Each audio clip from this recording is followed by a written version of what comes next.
Israel rejects Hezbollah's desperate calls for an immediate ceasefire. After a year of belligerent cross-border strikes against Israel's northern communities, Israel is determined to further destroy Hezbollah's terror infrastructure throughout southern Lebanon and has outright rejected any diplomacy with the Iranian proxy at this point in time. We believe in the wisdom of Nabi Berri. You are the senior person now in the eyes of Hassan Nasrallah, and you must know that you are the big brother in the eyes of any member of Hezbollah. We are quite sure of that. We support the political movements made by President Berri under the title of reaching a ceasefire.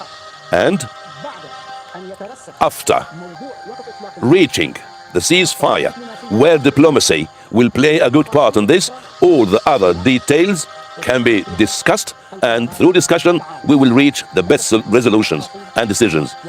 The details are there, and we are keen to say that before the ceasefire, any other discussion is not valid and will never be valid.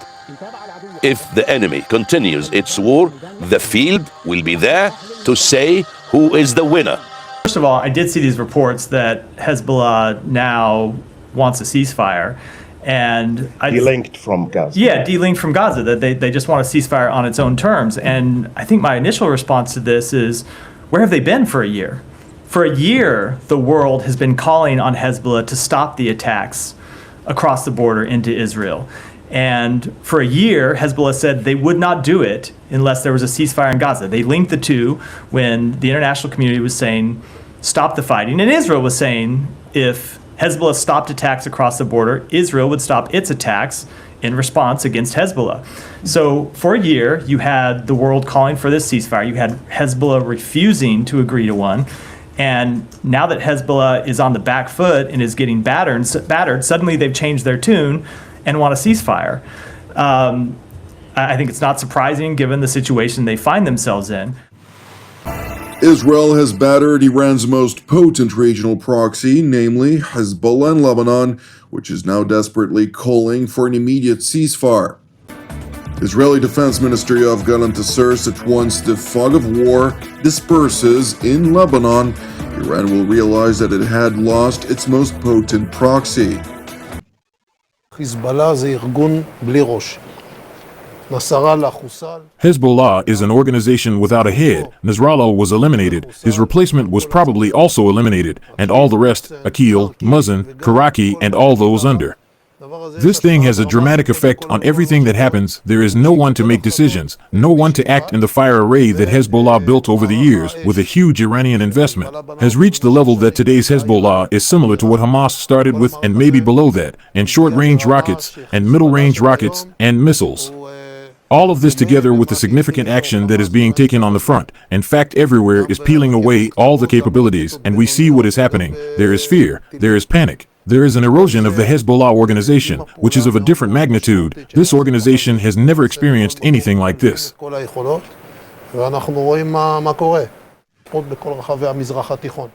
The actions we are taking are observed all over the Middle East. It is reflected on Hamas, on Iran, and of course Hezbollah. And the centers of power in Lebanon seemingly understand the picture and are entering into this vacuum.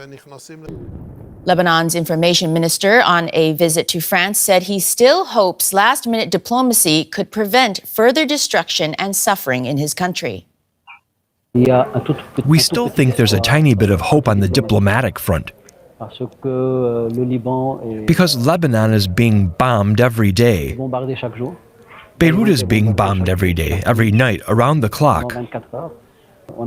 We're afraid we're turning into a new Gaza in Lebanon. Thus, this operation also serves the systematic goal, and the smoke is spreading. It will take another day, another week, another 2 weeks. Once the smoke and fog of war clears in Lebanon, in Iran they will realize that they have lost their most valuable asset, which is Hezbollah. The IDF destroyed over 3,000 Hezbollah targets, deepening its operational achievements with chief focus on dismantling Hezbollah's capabilities along the border with Israel. Admiral Hagali further noted the IDF's extensive efforts to locate and destroy Hezbollah's subterranean network along the borderline. הכוחות שלנו פועלים ומאתרים. Our troops are operating to locate dozens of underground combat infrastructure, which do not cross into Israeli territory. We are investigating, neutralizing, and destroying them. This evening, we reported that we located and neutralized a tunnel approximately 25 meters long, which crossed approximately 10 meters past the border fence, from the Marwahin area in southern Lebanon into Israeli territory, near the community of Zaret. In the footage you see here, you can see our soldiers scanning the tunnel. They uncovered the tunnel, raided, neutralized, and cleared it. As you can see, the end of the route was blocked. It had no exit point within Israeli territory. This is a route we identified several months ago, monitored, and investigated using technological means without letting Hezbollah know, and now we can confirm that we have neutralized it. We continue to scan the area along the entire border, both on our side and also in the villages in southern Lebanon. We are scanning the area thoroughly to search and locate such terrorist infrastructure. בכדי לחפש ולאתר תשתיות כאלה. The IDF spokesman went on to assert that the operational activities throughout Lebanon will persist until Jerusalem deems it safe for the residents of northern Israel to return to their homes. לצד הכוחות הקרקעיים. Alongside the ground forces, IAF aircraft are striking targets directed by the soldiers on the ground and assisting them.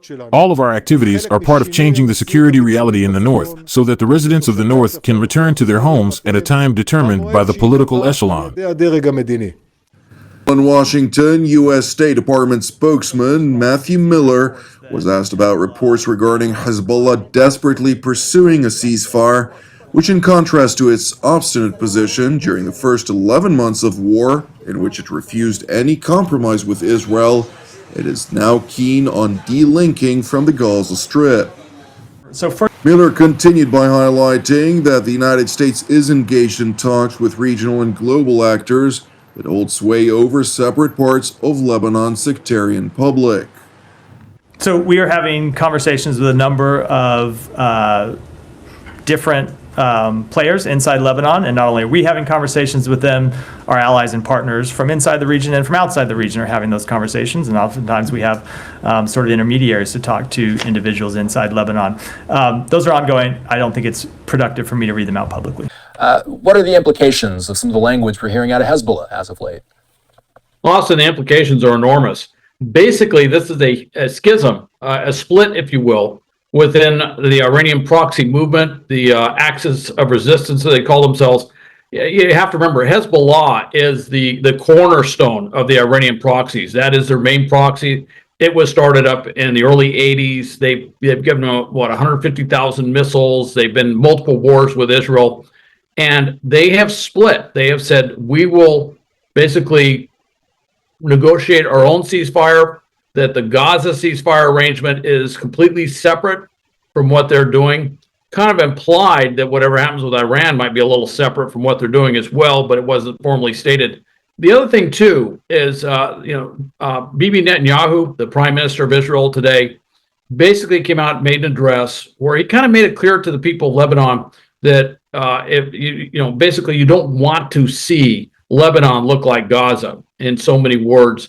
And for everyone in Lebanon, they're very fearful that that's exactly what could happen. The destruction, the loss of life, the suffering. They're already under tremendous strain.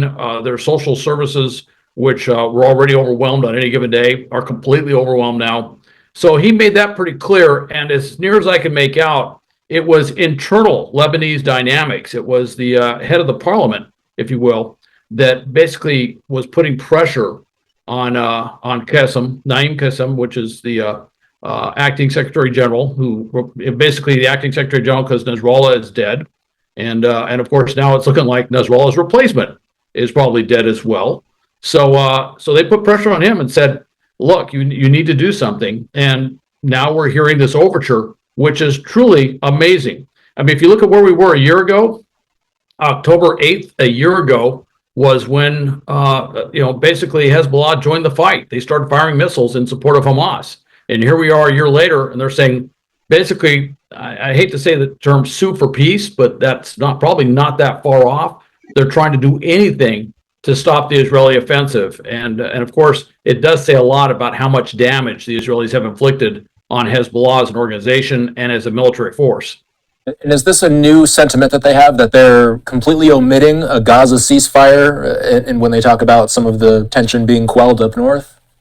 Completely new. And in fact, I can't imagine if Nasrallah was still alive that he ever would have entertained anything like this. If you look at their military structure, like their ballistic missiles and their various, munitions, projectiles, drones, they've been reduced by about probably 60% or more. It's not even clear how much they can really fire at any given time because of the damage done to launch systems. And so that was their, if you will, that was their long pole in the tent, as we like to say. That was kind of their military center of gravity, was their ability to fire missiles. Now that has been deeply compromised, deeply degraded. And of course, the command and control was deeply degraded when they did the pager attack, because those pagers were literally held by the mid and upper level leaders throughout the Hezbollah organization. And it caused tremendous damage. In fact, the way they did it with these pagers that had encryption was when you held up the pager, you actually had to use two hands. Well, many of the people, perhaps most of the people who were using had those pagers explode, were actually looking at them using both hands. So it gives you an idea of the extent of injuries that took place. And then the walkie-talkies the next day. And then, of course, these huge decapitation strikes taking out, Hezbollah headquarters, Hezbollah intelligence headquarters. And by the way, I should mention also taking out the senior Iranian officials, the head of Al-Quds, I think the deputy commander of the Revolutionary Guard Corps, who were also killed in these same strikes.